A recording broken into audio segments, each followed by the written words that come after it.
Hello students, welcome to APT Study App. I am Rahul Tulsani, your logical reasoning guru और आज हम लोग CA foundation का चौथा चैप्टर जो कि डिस्टेंस एंड डायरेक्शन उसके डे 1 पे हैं और बहुत मजा आने वाला है क्योंकि ये जो टॉपिक है यहाँ पे आप लोगों के 4 क्वेश्चन बनते हैं एग्जामिनेशन में और डिस्टेंस एंड डायरेक्शन एक ऐसा टॉपिक है जो कि काफी इंटरेस्टिंग है। बचपन से हम लोग डायरेक्शन पढ़ते हुए आ रहे हैं। 10th में हम लोगों ने पाइथागोरस थ्योरम भी पढ़ी थी जहाँ हमें डिस्टेंसेस और ट्रिग्नोमेट्री के बारे में कुछ चीजें बताई गई थी। तो उन्हीं सब का कॉम्बिनेशन यूज करके हम लोग को बेसिकली डिस्टेंस एंड डायरेक्शंस पढ़ने हैं। तो फर्स्ट ऑफ ऑल बच्चे हम लोगों को डिस्टेंस और डायरेक्शन का मतलब पता होना चाहिए। बेसिकली जब हम बात करते हैं डिस्टेंस की तो distance is means what a path from point two another point, या हम बोल सकते हैं एक ऐसा पाथ जो कि एक पॉइंट से दूसरे पॉइंट तक कवर किया गया उसको हम कहते हैं डिस्टेंस। और इसी तरीके से जब हम डायरेक्शन की बात करते हैं तो अ projection from a point is called direction। जैसे कि हमारे बड़े बुजुर्ग बोलते हैं कि तुम गलत दिशा में जा रहे हो, इसका मतलब है तुम्हारा प्रोजेक्शन सही नहीं है। कुछ लोग कहते हैं हम सही दिशा में जा रहे हैं, इसका मतलब हम सही सोच रहे हैं, हम सही प्रोजेक्शन की तरफ बढ़ रहे हैं। तो मेरा कहना है कि हम लोगों को डिस्टेंस एंड डायरेक्शन पता होना चाहिए और इसके बेसिस पे हमारी जो डायरेक्शंस हैं, जैसे कि हम लोग बचपन से पढ़ते आ रहे हैं नॉर्थ साउथ ईस्ट वेस्ट, ये सब कहीं ना कहीं हमें काफी हेल्प करने वाली है हमारे टॉपिक में। डिस्टेंस एंड डायरेक्शंस के डे 1 पे हम लोग जो टॉपिक कवर करेंगे उसमें सबसे पहला टॉपिक होगा स्टैंडर्ड साइन ऑफ डायरेक्शन। तो चलिए स्टार्ट करते हैं अपना पहला part which is called standard sign of direction. So now we have a simple diagram of standard sign of direction जहां पे हम लोगों को ये चीज नहीं बताई गई है कि कौन सी दिशा कहाँ है। सबसे पहले ये समझें कि हम लोग बचपन से जो ऊपर की दिशा होती है हमें लगता है कि जो अबव हेड दिशा होती है वो नॉर्थ कहलाती है। ठीक है, बट ऐसा नहीं है। एक 2 डायमेंशनल प्लेन पे इस तरीके का हम लोग नहीं समझ पाते हैं चीजों को कभी कभार कि ये ऊपर है कि सामने है। तो क्योंकि हम एक 2 डायमेंशनल प्लेन पे अपने स्टैंडर्ड साइन ऑफ डायरेक्शन को बनाते हैं तो उस केस में हम लोगों को ये ऊपर तो जरूर दिखता है लेकिन एक्चुअली ये कहाँ पे होता है, ये सामने होता है। तो इस एक स्टैंडर्ड साइन ऑफ डायरेक्शंस के बेसिस पे हम लोग सबसे पहले समझेंगे कि नॉर्थ साउथ ईस्ट वेस्ट कहाँ होता है। और क्योंकि ये एक ऐसा टॉपिक है कि अगर हम लोगों को standard sign of directions imagine होने लग गए तो हम लोग इजीली इसको सॉल्व करके ले जाएंगे। चलिए तो सबसे पहले स्टार्ट करते हैं कि basic standard sign of direction कौन से नॉर्थ साउथ ईस्ट और वेस्ट, और उसके बाद हम देखेंगे सब ऑर्डिनेट डायरेक्शंस। सो सबसे पहले जो हम लोग आज तक ये मानते थे कि जो डायरेक्शन ऊपर की तरफ है तो डायरेक्शन ऊपर की तरफ नहीं है, वो डायरेक्शन सामने की तरफ है। इसका मतलब है जब भी आप एक पोजीशन पे खड़े हुए हैं तो जो सामने वाला डायरेक्शन होता है, जैसे कि ये दिख ऊपर रहा है लेकिन ये कहाँ होता है, सामने की तरफ होता है, तो this is called north direction. अब जो नीचे की तरफ दिखता है वो नीचे की तरफ नहीं होता, वो पीछे की तरफ होता है जिसको हम कहते हैं साउथ डायरेक्शन। हमेशा ध्यान रखेंगे कि राइट हैंड साइड पे जब भी आप एक पोजीशन पे स्टैंड है तो राइट हैंड साइड पे जो आप लोगों की डायरेक्शन होती है वो होती है ईस्ट, और इसी तरीके से ईस्ट का अपोजिट वेस्ट। एक तरीका और है कि हम लोग हमेशा इस चीज को याद रखें कि नॉर्थ का जो क्लॉकवाइज डायरेक्शन होता है वो हमेशा ईस्ट डायरेक्शन होता है। जैसे कि जब हम लोग नॉर्थ से क्लॉकवाइज तरफ मूव कर रहे हैं तो जो डायरेक्शन हमें मिली वो क्या मिली, ईस्ट मिली। तो ये याद करने का एक और तरीका है, क्योंकि जब कन्वर्जन ऑफ डायरेक्शंस आते हैं तो यहाँ पे बहुत डिफिकल्टी होती है कि यदि डायरेक्शन को कन्वर्ट करके लिख दिया जाए तो ईस्ट और वेस्ट मिलने में दिक्कत आती है। तो एक चीज पर ध्यान रखें, नॉर्थ के राइट पे ईस्ट होता है या नॉर्थ का जो क्लॉकवाइज 90 होता है वो ईस्ट कहलाता है। अब ये तो हो गए आप लोगों के basic standard sign of direction. इसी से हमारे बनते हैं सब ऑर्डिनेट डायरेक्शन। तो सबसे पहले हम लोग अगर बात करें सब ऑर्डिनेट डायरेक्शन की तो ये होता है आपका नॉर्थ ईस्ट, फिर आता है आपका साउथ ईस्ट, देन आता है आप लोगों का साउथ वेस्ट, और देन आता है आपका north west. It means a region from a base direction to a different direction is called subordinate direction। का मतलब मैंने बोला कि हम लोग एक बेसिक डायरेक्शन है नॉर्थ, और नॉर्थ डायरेक्शन से हम लोग ईस्ट तरफ जा रहे हैं। नॉर्थ से हम लोग जब ईस्ट तरफ जा रहे हैं तो ये पूरा जो रीजन है वो क्या कहलाएगा, नॉर्थ ईस्ट डायरेक्शन कहलाएगा। तो आप लोग इसको फटाफट अपने नोट्स में बना लीजिए। और आई फील कि अगर तुम लोगों ने ये इमेजिन कर लिया कि स्टैंडर्ड साइन ऑफ डायरेक्शन, आंख बंद करके अगर तुमने इमेजिन कर लिया कि स्टैंडर्ड साइन ऑफ डायरेक्शन क्या होते हैं, तो डायरेक्शन के सवाल में तुम्हें कुछ भी लिखने की जरूरत नहीं पड़ेगी। I am very clear. So moving to the next part, आइए समझते हैं अपने नेक्स्ट पार्ट को। अब जैसे कि मैं बात कर रहा था कि एक कन्वर्जन ऑफ डायरेक्शन पे हमारा क्वेश्चन बनता है, हमारा एक क्वेश्चन बनता है कन्वर्जन ऑफ डायरेक्शन पे। तो उस केस में एक चीज का हमें ध्यान रखना है कि कन्वर्जन ऑफ डायरेक्शन में दिशाओं के नाम बदल दिए जाते हैं। दिशाओं के नाम बदल दिए जाते हैं। एक डायरेक्शन का नाम जो कभी एक्स हुआ करता था उसका नाम बदल के वाई रख दिया जाता है, और फिर ऐसे में कोई स्टैंडर्ड साइन ऑफ डायरेक्शन के बारे में पूछ लिया जाता है। तो यहाँ पे जब हम क्वेश्चन को पढ़ रहे हैं तो सबसे पहला बोला गया है if north becomes south east, जिसका नाम नॉर्थ है उसका नाम बदल के क्या रख दिया गया, साउथ ईस्ट रख दिया गया। और अगला बोला गया है south west becomes north, south west becomes north, जो साउथ वेस्ट जिसका नाम हुआ करता था उसको बदल के क्या रख दिया गया, नॉर्थ रख दिया गया। तो उस केस में जो ईस्ट है, उस केस में जो ईस्ट है उसका नाम बदल के क्या रख दिया जाएगा, मतलब जो ईस्ट है वो क्या बन जाएगा। तो सबसे पहले हम लोग ये देखें कि जो नॉर्थ है उसको क्या बोल रहे हैं अब ये लोग, साउथ ईस्ट। तो बेसिकली नॉर्थ कहाँ होता है, यहाँ होता है, नॉर्थ यहाँ होता है, और इनने इसका नाम बदल के क्या रख दिया, साउथ ईस्ट। इसमें कोई दिक्कत नहीं होनी चाहिए। ये हो गया तुम लोगों का साउथ ईस्ट। और जो बेसिकली साउथ वेस्ट होता है, जो साउथ वेस्ट होता है, जैसे कि अगर मैं बोलूं कि ये होता है हमारा साउथ वेस्ट, ये जो है हमारा साउथ वेस्ट है। तो जो साउथ वेस्ट है उसका नाम बदल के क्या रख दिया गया, नॉर्थ रख दिया गया। इसका मतलब है कि अब हम लोगों को ये पता करना है कि जो ईस्ट है एक्चुअली में, जो ईस्ट है उसका नाम बदल के क्या रख दिया जाएगा, ईस्ट का नाम बदल के क्या रख दिया जाएगा।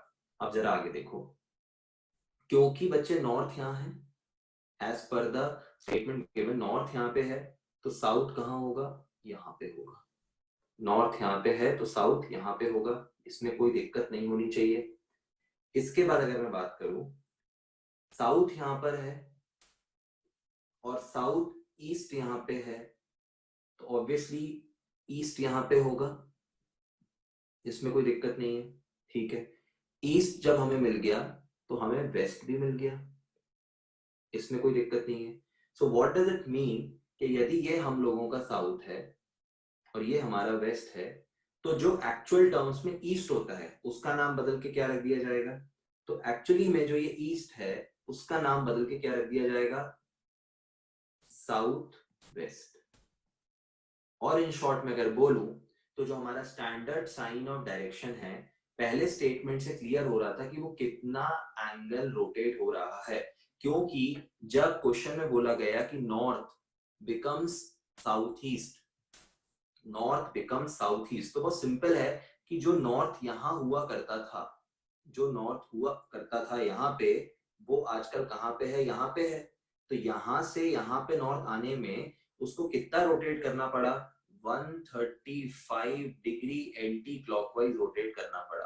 अब जब 135 डिग्री एंटी क्लॉकवाइज रोटेट करना पड़ा तो इसका मतलब क्या है, जब कोई एक direction 135 degree anti clockwise rotate हो रही है तो जो पूरा स्टैंडर्ड साइन ऑफ डायरेक्शन का जो चक्रव्यूह है वो कैसा चल रहा है, 135 डिग्री एंटी क्लॉकवाइज चल रहा है। इस केस में जो ईस्ट है, ईस्ट पे कौन सी चीज आ जाएगी, बेसिकली ईस्ट पे कौन सी चीज आ जाएगी, जो 135 डिग्री एंटी क्लॉकवाइज रोटेट होके वहां पे आई है। Is that clear. तो जब हम ईस्ट पे ये चीज चेक करेंगे कि कौन सा डायरेक्शन उस पे 135 डिग्री एंटी क्लॉकवाइज रोटेट होके आया होगा, तो हमें सिंपली कुछ नहीं करना है, हमें ईस्ट से, हमें ईस्ट डायरेक्शन से उल्टा चलना है, कैसा, 135 डिग्री क्लॉकवाइज। क्योंकि अगर ईस्ट डायरेक्शन 135 डिग्री क्लॉकवाइज चलेगी तो वो जिस डायरेक्शन पे पहुंचेगी, इसका मतलब वही direction 135 degree anti clockwise move करके ईस्ट डायरेक्शन पे आएगी। सो या तो हम लोग जो रोटेशन हमने निकाला है उसका उल्टा कर लें, जो डायरेक्शन हमसे पूछी गई है, लाइक ईस्ट पूछी गई है, तो ईस्ट पे हमने जाके क्या किया, 135 डिग्री क्लॉकवाइज मूव कर गए, तो वहां से हमारा आंसर आ गया। और या तो फिर जैसी डिटेलिंग हमें दी गई है, जैसे कि मैंने आपको पहले मेथड में बताया कि जो डायरेक्शन का नाम उन्होंने बदल के रख दिया है वो एज इट इज आप रख दो। Is that clear. और उसके बाद जो पूछा गया है उसके बेसिस पे वो डायरेक्शन निकाल लो। तो जो करेक्ट आंसर हो गया हम लोगों का south west. South west is the correct answer of this question. So चलो अब आगे कुछ कंसेप्ट पढ़ेंगे और उस कंसेप्ट के बेसिस पे हम लोग आगे के क्वेश्चन बनाएंगे। This is one of the most important class of distance and direction, क्योंकि यहीं से आप लोगों के बेसिक कंसेप्ट क्लियर होंगे। So now we need to understand the concepts of rotation and turns. अब रोटेशन और टर्न का पहले तो अंतर समझिए। रोटेशन का मतलब होता है जब कोई एक व्यक्ति एक जगह पे खड़ा हुआ है तो वो अपने ही पॉइंट पे खड़े होके जितनी बार घूम रहा है उसको हम बोलते हैं रोटेशन। और टर्न का मतलब भी घूमना ही होता है, लेकिन turn is always a partial part of rotation. कहने का मतलब है कोई व्यक्ति यदि इस तरीके से यहाँ पे स्टैंड कर रहा है लाइक दिस, तो जब वो ऐसा पूरा घूम के यहाँ पे वापस आता है तो it is called complete rotation. ठीक है, तो this is an example of what, rotation. But he can either rotate what like this, कि वो थोड़ा सा पार्शियल रोटेट भी हो सकता है, तो जरूरी नहीं है। अ partial rotation is called turn, लेकिन वो भी एक रोटेशन का पार्ट होता है। तो हम ये बोल सकते हैं जब बात आती है टर्न्स की, तो टर्न में एक व्यक्ति यहाँ पे खड़ा है, इज दैट क्लियर। अब उसको बोला गया कि ईदर टेक अ लेफ्ट और राइट टर्न, तो वो अपने लेफ्ट जब मूव करेगा तो वो कुछ ऐसा दिखेगा। ठीक है, ये एक स्टेबल पोजीशन थी। फिर उसके बाद लेफ्ट टर्न होने के बाद वो यहाँ कहीं पे आ गया, उसको 1 मान लेते हैं। और देन अगर वो राइट मूव कर रहा है तो वो यहाँ कहीं पे आके खड़ा हो जाएगा। It would be like this. Clear हो गया। तो मेरा ही कहना है कि जब कोई व्यक्ति टर्न लेता है तो it is a partial rotation. ठीक है, और क्योंकि टर्न समझना इसलिए जरूरी है क्योंकि एग्जाम में तुम लोगों को जो क्वेश्चन पूछे जाएंगे वो कैसे पूछे जाएंगे कि he take a right turn and walk 10 kilometre 15 kilometre. तो रोटेशन और टर्न में से इतना सी अंतर है कि रोटेशन जब बोला जाएगा तो आपको रोटेट करके एक जगह पे उसको रख देना है, और अगर आगे डिस्टेंस या डिस्प्लेसमेंट की बात नहीं करिए तो it is simple a rotation. But जब बात आती है टर्न्स की, तो turn is also a partial rotation. लेकिन टर्न्स के टाइम पे वो मैक्सिमम टाइम आपसे बोलेगा कि take a turn and walk 5 meters. तो अब ध्यान रखना है, रोटेशन तो क्लियर है कि वो मूव कर जाएंगे। और हमेशा ध्यान रखना कि बच्चों रोटेशन और टर्न की जब हम बात करते हैं, ठीक है, तो क्लॉकवाइज और एंटी क्लॉकवाइज की भाषा में मैं तुमको एक पॉइंट बता दूं कि जब भी किसी व्यक्ति को राइट टर्न लेना होगा, जब भी उसको राइट टर्न लेना होगा, ही always rotate towards clockwise. Is that clear. तो राइट टर्न का मतलब ही होता है क्लॉकवाइज रोटेशन। और जब भी उसको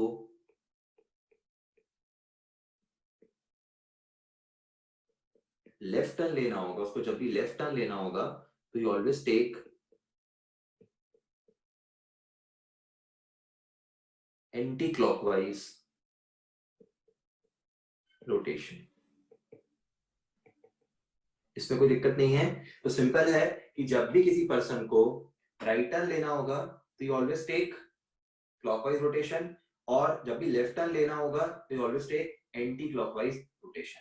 ये चीज क्लियर हो गई। अब मैं राइट टर्न और लेफ्ट टर्न का एक बहुत ही बेसिक एग्जांपल तुम लोगों को दे रहा हूँ, जिससे तुम्हें क्लियर होगा कि किस तरीके से हमें राइट टर्न मोड़ के चलाना होता है और किस तरीके से हमें लेफ्ट टर्न चलाना पड़ता है। ठीक है, चलो एक सिंगल स्टेटमेंट से तुम लोगों को बताने की कोशिश करता हूँ कि कैसे राइट टर्न लेके वॉक करना होता है, देन फिर लेफ्ट टर्न लेके कैसे वॉक करना होता है। दो छोटे छोटे एग्जाम्पल लेके हम ये चीज को क्लियर करेंगे। Let's take an example of right turn.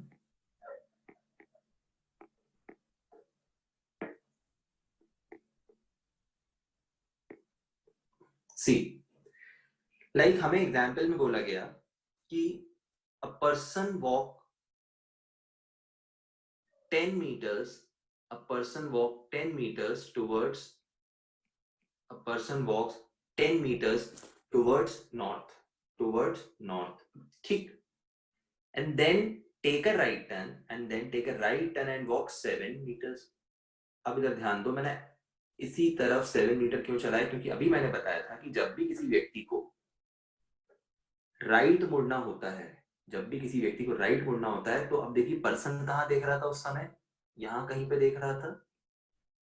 अब उसको क्योंकि राइट मुड़ना है, तो राइट माने क्या बताया था, क्लॉकवाइज। तो हमेशा ध्यान रखेंगे कि जब भी क्लॉकवाइज टर्न लेना होगा तो it is always right turn. Now I mean to say कि जब भी हमें क्लॉकवाइज रोटेट लेना होगा या क्लॉकवाइज रोटेशन लेना होगा, इसका मतलब राइट तरफ मुड़ रहा है, तो जब भी हमें क्लॉकवाइज मुड़ना होगा हम अपने राइट तरफ देखेंगे, और जब भी हमें राइट मुड़ना होगा तो हमेशा अपने क्लॉकवाइज तरफ मुड़ेंगे। Is that clear? तो बस हमेशा ध्यान रखना है कि your right turn is equal to your clockwise rotation. Next आते हैं हम लोग लेफ्ट टर्न पे। नेक्स्ट आते हैं हम लोग लेफ्ट टर्न पे। तो अब लेफ्ट टर्न पे अगर हम लोग इस चीज को समझें कि कोई व्यक्ति 10 मीटर नॉर्थ की तरफ चला, 10 मीटर नॉर्थ की तरफ चला, अब उसको लेफ्ट मोड़ना है। तो अभी जैसे कि मैंने बताया कि क्लॉकवाइज मतलब राइट, तो एंटी क्लॉकवाइज मतलब लेफ्ट। तो अब एंटी क्लॉकवाइज कहां देखेगा? इस तरफ नहीं देखेगा। तो कोई पर्सन यदि ऐसा है, नॉर्थ की तरफ देख रहा है, तो जब वो एंटी क्लॉकवाइज मूव करेगा, जब वो एंटी क्लॉकवाइज मूव करेगा तो वो किस तरफ देखेगा? Towards left. तो लेफ्ट का मतलब ही क्या है? Anti clockwise. तो ये यहाँ पे मूव कर जाएगा, और जैसे कि अगर बोला गया है कि लेफ्ट मुड़ के कोई व्यक्ति 7 मीटर चला, तो ये हमने चला दिया। तो बस सिंपल है कि हमको दो चीजों का ध्यान रखना है कि क्लॉकवाइज और एंटी क्लॉकवाइज माने राइट एंड लेफ्ट। क्लॉकवाइज मतलब राइट और एंटी क्लॉकवाइज माने लेफ्ट। तो तुम लोग चाहो तो एक सिंगल नोट लिख लो। पहला, clockwise rotation, clockwise rotation indicates right turn, clockwise rotation indicates right turn, and anti-clockwise rotation, and anti-clockwise rotation indicates left turn, anti-clockwise rotation indicates left turn। ये चीज क्लियर हो गई? अब एक पहले रोटेशन के बेस पे क्वेश्चन करते हैं, और फिर हम लोग इस टाइप के क्वेश्चन पे आएंगे जहां पे हमें राइट टर्न और लेफ्ट टर्न लेके कुछ वॉक करना होगा। और आई एम वेरी श्योर कि अगर तुम लोगों का इमेजिनेशन क्लियर है कि क्लॉकवाइज माने राइट और एंटी क्लॉकवाइज माने लेफ्ट, तो तुम्हें कोई प्रकार की दिक्कत नहीं आएगी। तो चलो मूव करते हैं नेक्स्ट पार्ट पे और आते बनाते हैं क्वेश्चन को। So now we have a question which is based on rotation. ठीक है, एंगुलर रोटेशन पे बेस्ड एक क्वेश्चन है, जिसमें बच्चे सबसे पहले बोला गया है कि a person is facing east. ठीक है, and initially he took some angular rotations of 135 degree clockwise, 90 degree anti-clockwise, 60 degree clockwise, 45 degree anti-clockwise, 120 degree anti-clockwise. After taking all the rotations respectively, in which direction person is facing? After taking all the rotations respectively, in which direction person is facing? अब ऐसा question यहाँ पे है। अब जरा सभी लोग ध्यान देंगे यहाँ पे कि basically we have a standard sign of direction, क्योंकि व्यक्ति कहीं तो पहले फेस करके खड़ा है, तो हमने उसको बता दिया कि भैया पहले व्यक्ति जो ईस्ट फेस करके खड़ा है। तो यहाँ पे मार्क कर लेता हूँ, मुझे याद रहेगा कि पर्सन ईस्ट फेस करके खड़ा है, और बाकी स्टैंडर्ड साइन ऑफ डायरेक्शन भी लिखना बनता है, वेस्ट एंड देन ये नॉर्थ। सब पर्सन पहले जो है ईस्ट फेस करके खड़ा है। अब उसने जो जो रोटेशंस लिए हम लोग उसको बाहर निकाल लेते हैं, क्योंकि क्या बच्चे यहाँ पे गलती करते हैं कि हर बार एक इंडिविजुअल रोटेशन लेते हैं, और इंडिविजुअल रोटेशन लेने के बाद वो कहीं ना कहीं गलती कर बैठते हैं। तो मैं अब आपको दो तरीके से इसको करना बता रहा हूँ, जिसमें हमको 5 बार तो कम से कम नहीं घुमाना होगा।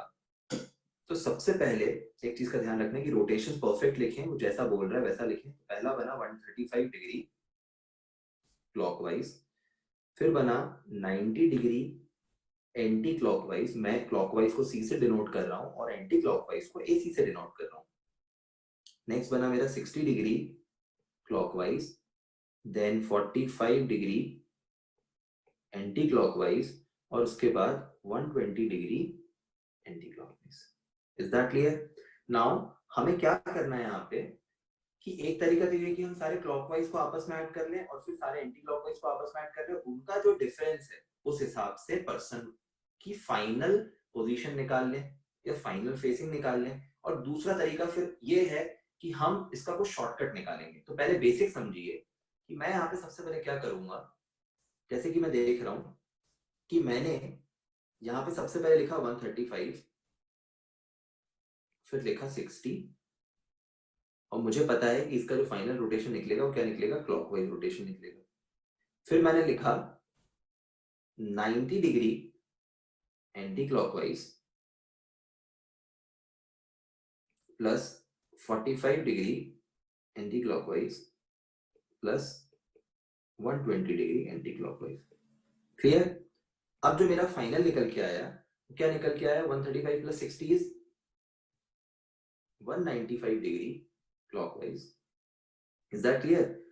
और यहां से मेरा निकल के आया total 255 degree anti clockwise, 255 degree anti clockwise. अब नेक्स्ट आते हैं हम लोग कि हम लोगों का डिफरेंस जो है वो डेफिनेटली 60 है, क्योंकि एक मेरा क्लॉकवाइज है, एक मेरा एंटी क्लॉकवाइज है, एक प्लस का साइन है, एक माइनस का साइन है, हम ये बोल सकते हैं। तो जो बड़े नंबर का साइन है वो क्या है? माइनस, माइनस माने एंटी क्लॉकवाइज, या हम बोल सकते हैं बड़े नंबर का साइन क्या है, या बड़े नंबर का रोटेशन क्या है? एंटी क्लॉकवाइज, और बड़े में छोटा माइनस, बड़े में छोटा minus. It means the resultant angle of these 5 respective rotation is 60 degree anti-clockwise, is 60 degree anti-clockwise।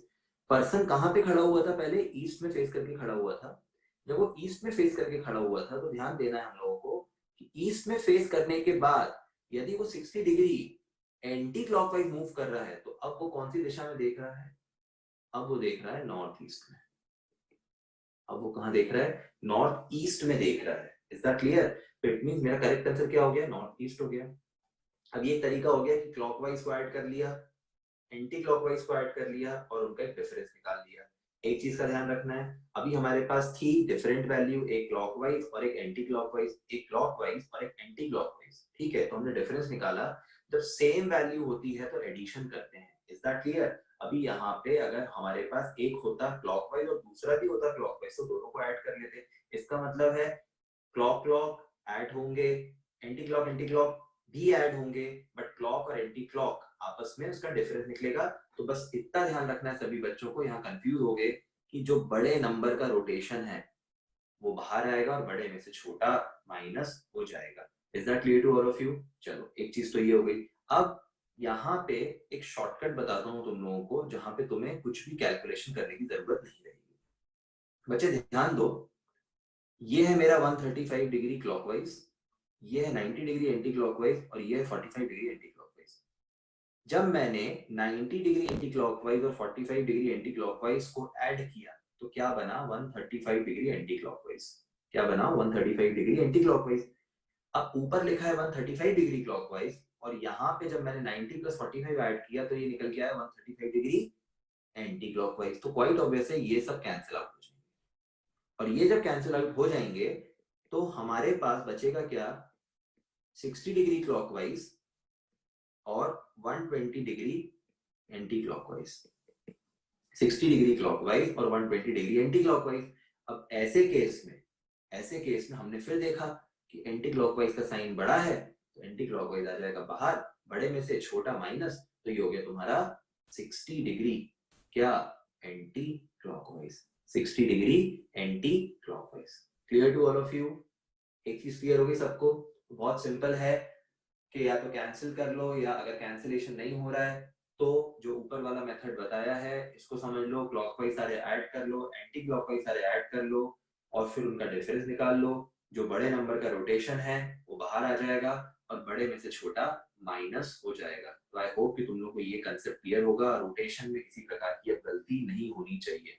तो चलो मूव करते हैं अपने नेक्स्ट क्वेश्चन पे। अब थोड़ा सा आते हैं डिस्टेंस के पार्ट पे, और आई फील कि तुम लोगों को ये क्वेश्चन क्लियर होना चाहिए। क्यों? क्योंकि बच्चे गलती करेंगे कि 5 बार अलग अलग रोटेट करना बेवकूफी होती है। इसलिए सिंपली या तो पहला जो मैंने मेथड बताया कि ऐड करके डिफरेंस निकाल लो, या कुछ कैंसिल हो रहा है तो वो निकाल लो।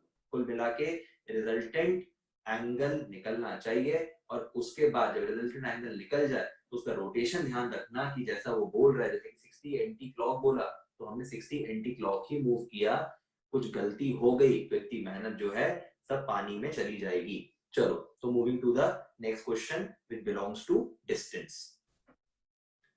So let's move to the next question of distance and direction day 1.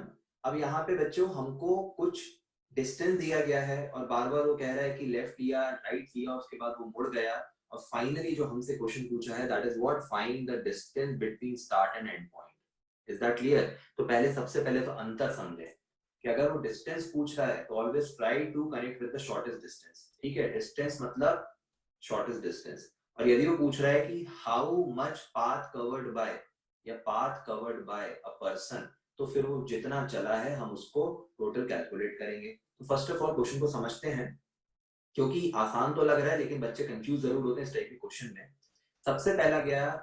सबसे पहले बोला गया है Roshan walk 500 metres, Roshan walk 500 metres straight, then take a right turn and walk 700 metres. तो इनिशियली अगर हम देखें, कोई पर्सन अगर यहाँ से स्टार्ट करता है, फॉर एन एग्जाम्पल इसका ये इनिशियल पॉइंट है, अब क्योंकि स्ट्रेट बोला है तो स्ट्रेट तो किसी भी दिशा में हो सकता है, ठीक है, लेकिन कहीं डायरेक्शन नहीं दे रहा है कि नॉर्थ में चला है कि ईस्ट में चला है कि साउथ में चला है कि वेस्ट में चला है। तो बच्चे एक चीज में ध्यान दो कि कभी भी ऐसा क्वेश्चन आए तो ज्यादा मत सोचना, जिस डायरेक्शन में मन हो उस डायरेक्शन में चला देना। ये इसलिए मेरा लॉजिक है यहाँ पे क्योंकि आखिरी में उसने कहीं डायरेक्शन की बात नहीं की है, कोई व्यक्ति को वो चला रहा है और आखिरी में वो डिस्टेंस ही तो पूछ रहा है, तो उसमें गलत क्या कर रहा है कि कोई व्यक्ति पहले 7 चला, 8 चला, 9 चला, 10 चला और टोटल कितना चला या कितना डिस्टेंस उसने चला वही तो पूछ रहा है। तो डायरेक्शन की यदि बात नहीं की गई है तो डायरेक्शन पूछी भी तो नहीं गई है। तो सिंपल एक चीज का ध्यान रखना है कि एक हमने इनिशियल पॉइंट ले लिया जिसको हम बोल देते हैं स्टार्ट पॉइंट, जिसको हम एस से डिनोट करते हैं। शुरुआत से ध्यान रखना, कोई भी पॉइंट से स्टार्ट करो तो उसको एस बना लो, तो स्टार्ट और एंड पॉइंट की दूरी निकालना आसान हो जाएगी। फिर बोला है Roshan walk 500 metres, Roshan walk 500 metres, तो जहां मनो चला दो, मैंने नॉर्थ में चला दिया।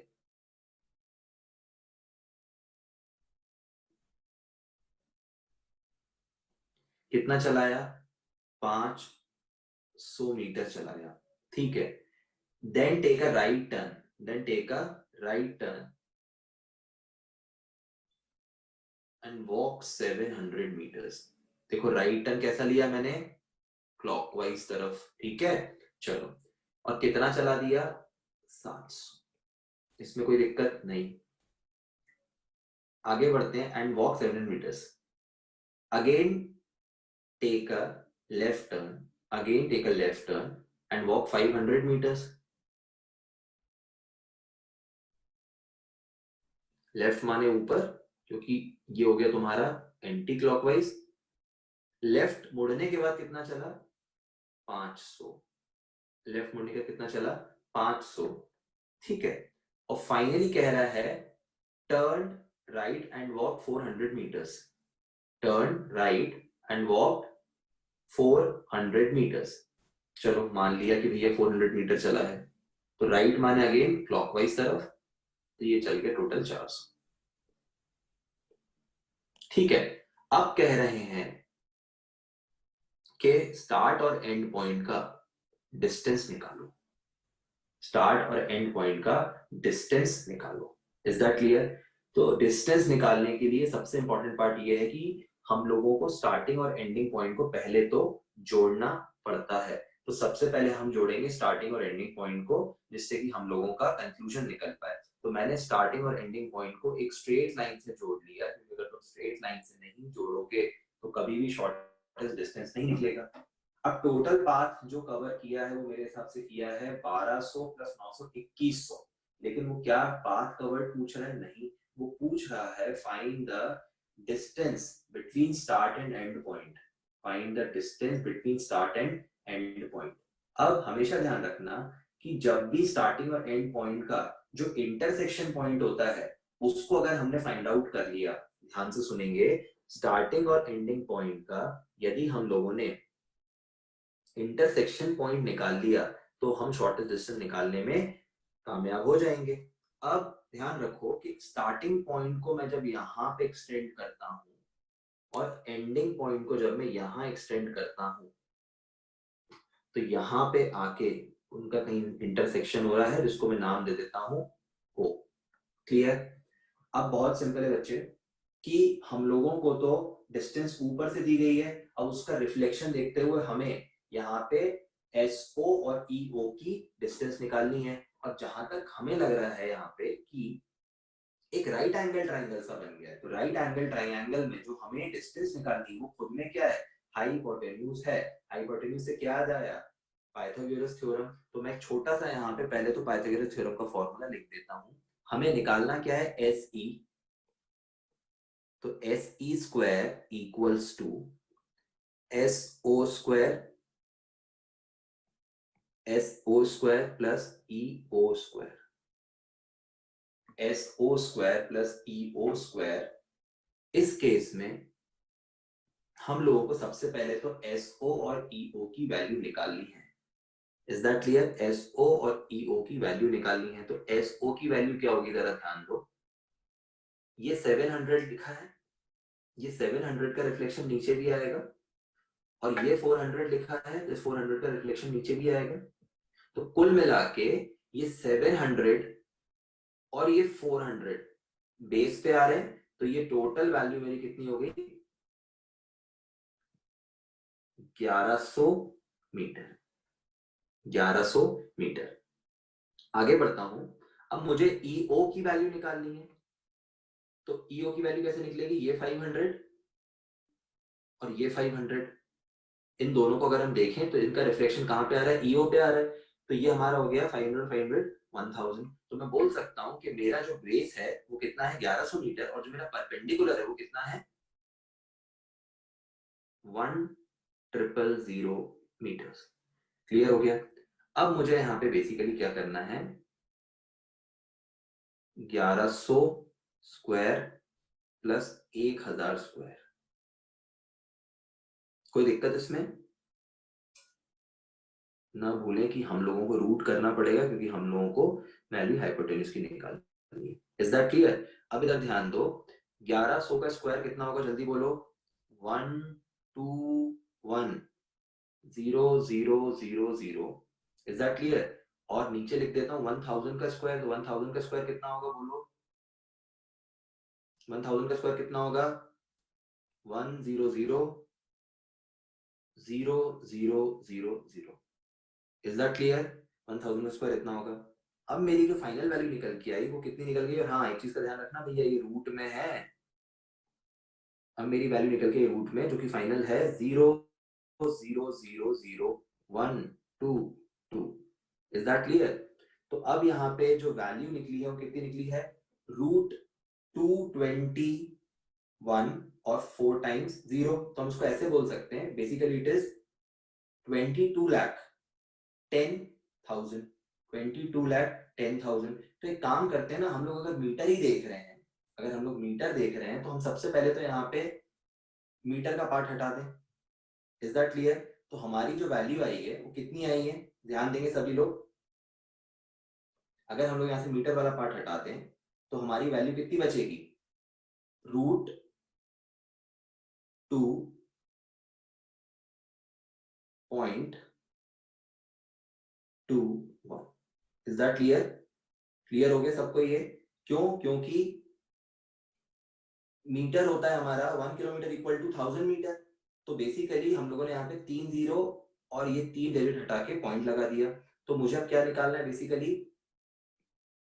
2.21 का root, which is approximately what, 1.6, which is approximately 1.6। तो मैं यहाँ पे बोल सकता हूँ मेरा फाइनल आंसर क्या होगा, 1.6 किलोमीटर। 1.6 किलोमीटर, या हम बोल सकते हैं इसका फाइनल आंसर होगा 1600 metres. Is that clear?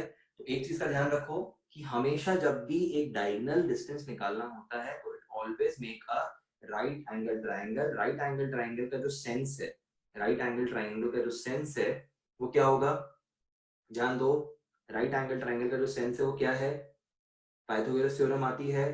Pythagoras theorem मतलब हाइपोटेन्यूज, परपेंडिकुलर और बेस। Is that clear? और क्यों मैंने यहाँ पे नीचे 6 लेफ्ट तरफ डेसिमल लगाया, क्योंकि 1 किलोमीटर इक्वल टू 1000 मीटर, हम ऊपर ऑलरेडी इनको प्लस कर चुके थे। Is that clear? इस वजह से मैंने, क्योंकि स्क्वायर किया है 1000 इंटू 1000, तो मेरा 6 टाइम्स लेफ्ट तरफ डेसिमल लगेगा। तो मैंने यहाँ पे 4 शून्य और 2 डिजिट छोड़ के डेसिमल लगाया, और मैं यहाँ पे बोल सकता हूँ कि मेरा फाइनल आंसर है √2.21, which is approximately 1.6। It is approximately 1.6। Are you clear with this? चलो, so this is for day 1, this is for day 1। But मैं चाहता हूँ कि एक आध क्वेश्चन और करते हैं जिससे कि कॉन्फिडेंस बूस्ट होगा। So I am making another question here, और उसमें तुम्हें थोड़ा सा दिमाग लगाना होगा। तो चलो बढ़ते हैं अपने नेक्स्ट क्वेश्चन की ओर। So now we have a different question here, जहां पे बोला जा रहा है अजय वॉक्स 24 meters kilometers towards east and turn to his right and takes a drive of another 10 kilometers. He then turning to his right drives towards west another 10 kilometers. He then turns to his left and walks another 8 kilometers. After that, he turns to his right and travels 14 kilometers. How far is he from his initial point? चलो भाई, अब यहाँ पे question तो पढ़ लिया एक बार। Question मैं इसलिए पढ़ लेता हूँ कि तुम लोगों को क्लियर है कि जो तुम्हारी स्क्रीन पे आ रहा है वही मैं बोल रहा हूँ। किसी को अगर देखने में प्रॉब्लम होती है तो वो सुन सकता है ध्यान से। तो मैंने यहाँ पे सबसे पहले तो एक इनिशियल पॉइंट लिया जिसको मैं हमेशा एस लिखता हूँ। फिर मैंने देखा कि अजय वॉक्स 24 kilometre towards east, 24 kilometre towards east. तो ये मैंने अजय को पहले 24 किलोमीटर ईस्ट की तरफ चलाया। फिर वह राइट मुड़ा और वो कितना चला? 10। He then turning to his right drives towards west another 10 kilometre. तो बता भी रहा है कि इस बार वो 10 चला लेकिन वेस्ट की तरफ चला, और क्योंकि उसने राइट दिया था तो राइट माने क्लॉकवाइज, तो ये चला 10। ठीक है, हमेशा ध्यान देंगे बच्चों कि राइट मुड़ने का मतलब ही क्लॉकवाइज होता है। जब वो यहाँ पे था तब वो क्लॉकवाइज मुड़ा क्योंकि उसको राइट मुड़ना था, और क्योंकि जब वो यहाँ पे था वो अगेन राइट मुड़ा। क्यों? क्योंकि क्वेश्चन में लिखा हुआ है राइट का मतलब क्लॉकवाइज होता है। Is that clear? फाइनली यहाँ पे बता रहे हैं he then turns to his left and walks another 8 kilometre. Left माने एंटी क्लॉकवाइज, तो वो एंटी क्लॉकवाइज तरफ 8 और चला, कोई दिक्कत नहीं है इसमें। after that he turns to his right and travel 14 kilometre. Right माने अगेन क्लॉकवाइज, तो ये वो चला।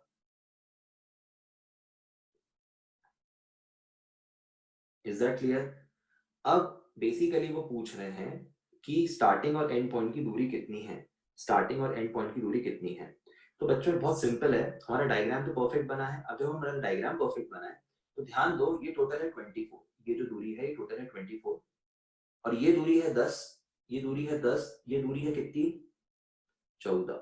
ऐसा बोल रहे हैं क्वेश्चन में। ठीक है, तो मैंने बताया ना कि ये 10 का रिफ्लेक्शन यहाँ पे आएगा, तो इसको जब हम लोग ऐसे पार्ट में तोड़ेंगे तो ये हो जाएगा 10 और ये हो जाएगा 14।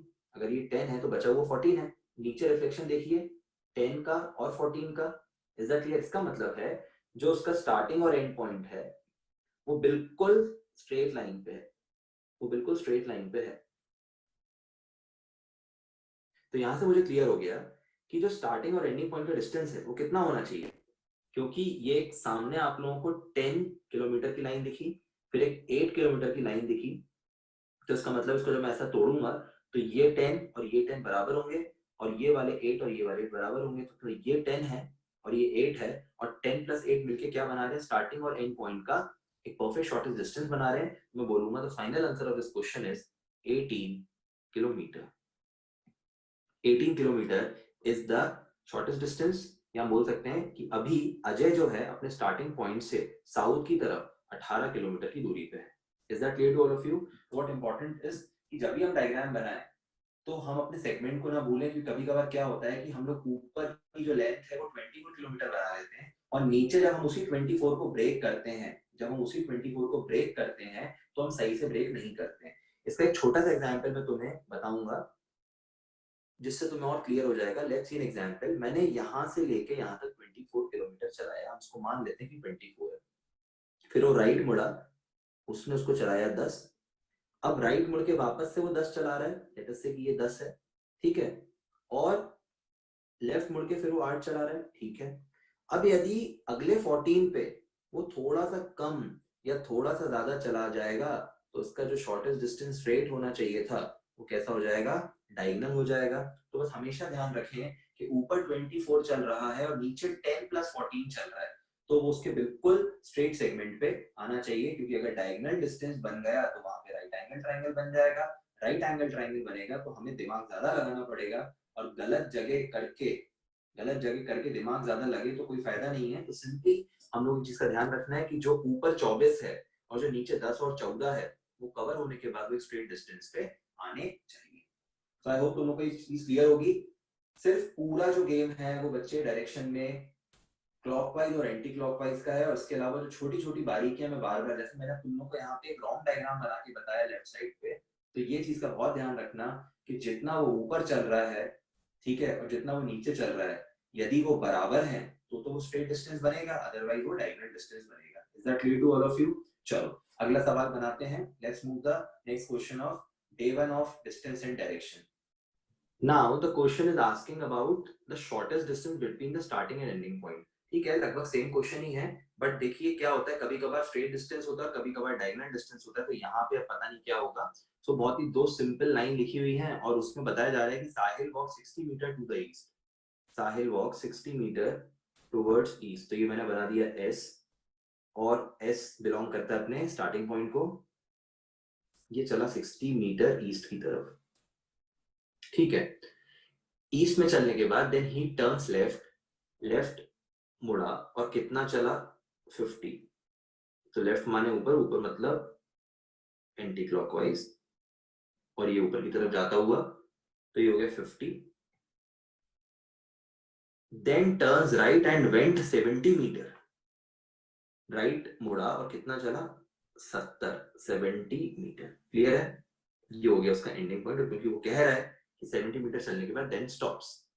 अब मैंने देखा कि यहाँ पे जब मैं एस से ई चला, तो एक तो मैंने पाथ कवर किया कितना 180 मीटर। अब यहाँ पे अगर मैं पूछता पाथ कवर्ड बाय साहिल, तो यहाँ पे आंसर होता 180 मीटर्स। Is that clear? परंतु वो क्या कह रहा है, शॉर्टेस्ट डिस्टेंस। तो शॉर्टेस्ट डिस्टेंस निकालने के लिए मैंने क्या बोला था, स्टार्टिंग और एंडिंग को हमेशा लीनियर जोड़ दिया जाता है, वो डायगोनल है स्ट्रेट है वो हमको देखना होगा, हालांकि है diagonal.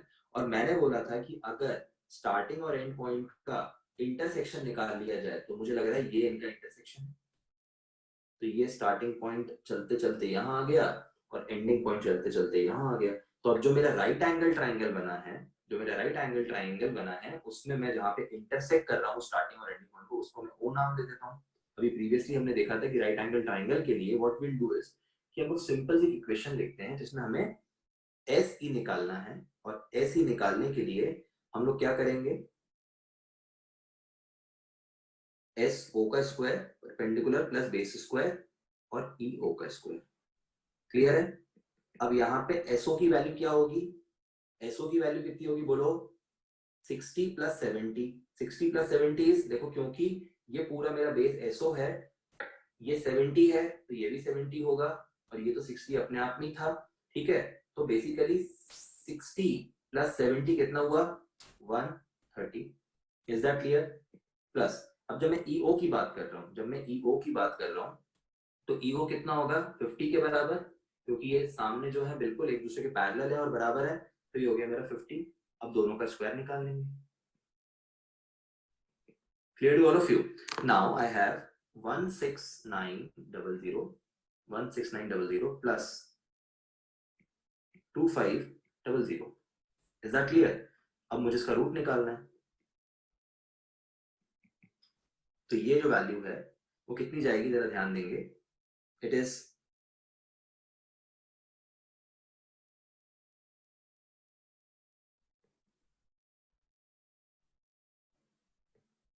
19400। It is 19400।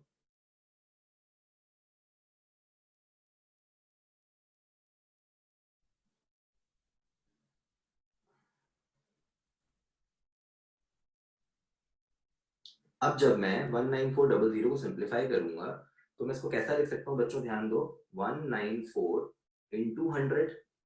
Is that clear? अब 194 जो है वो मैं बोल सकता हूँ लगभग लगभग किसका स्क्वायर है, 14 का। Basically it is 14 and it is 10।